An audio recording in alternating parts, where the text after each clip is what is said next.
নমস্কার বন্ধুরা, আজকে আমি বানাবো কই মাছ আর আলু দিয়ে ঝোল। এর জন্য আমি কই মাছটিকে সুন্দর করে হলুদ আর লবণ আর সরষের তেল দিয়ে মাখিয়ে নিচ্ছি।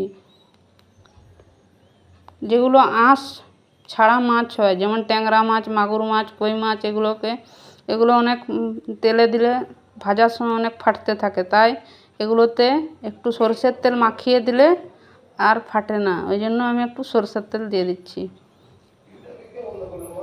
এরপর কড়ায় আমি তেল গরম হতে দিয়েছি। তেলটা গরম হয়ে গেলে আমি এক এক করে কই মাছগুলো ভাজতে দিয়ে দিয়েছি। কই মাছগুলো ভাজা হয়ে যাচ্ছে। কই মাছগুলো এক পিঠ ভাজা হয়ে গেছে, অপর পিঠ ভেজে নিচ্ছি সুন্দরভাবে। 5 থেকে 10 মিনিট ধরে আমি ভেজে নিয়েছি কই মাছগুলোকে। আর দুটো মাছ ভাজতে বাকি ছিল, তাই আর দুটো মাছ আবারও সুন্দরভাবে ভেজে নিচ্ছি। এরপর আমি মশলা বেটে নিচ্ছি। যেমন মশলার মধ্যে দিচ্ছি জিরে, রসুন, আদা, শুকনো লঙ্কা দিয়ে ভালো করে আমি শিলবাটায় মশলাটা বেটে নিচ্ছি। আপনারা চাইলে গ্রাইন্ডারেও বেটে নিতে পারেন, কিন্তু শিলবাটার বাটা মশলার একটা আলাদা স্বাদ হয়, তাই আমি শিলবাটা দিয়ে মশলা বেটে তরকারি রান্না করি। এরপর একটা মিডিয়াম সাইজের পেঁয়াজ ওর মধ্যে বেটে দিয়ে দিচ্ছি। এরপর আমার কই মাছটা ভাজা হয়ে গেছে।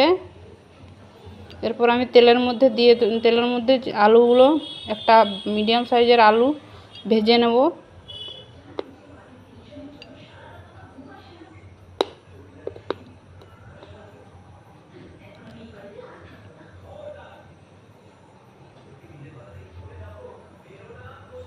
মিডিয়াম সাইজের আলু আমি তেলের মধ্যে লাল লাল করে ভেজে নিচ্ছি। আলুটা দু সাইডে একটু ব্রাউন করে ভাজা হয়ে গেলে আমি দিয়ে দেবো একটা তেজপাতা দিয়ে যে মশলার পেস্টটা বানিয়েছিলাম জিরে লঙ্কার, সেই মশলাটা দিয়ে 1 চামচ হলুদ গুঁড়ো দিয়ে দিচ্ছি আর 1 চামচ লঙ্কার গুঁড়ো দিচ্ছি।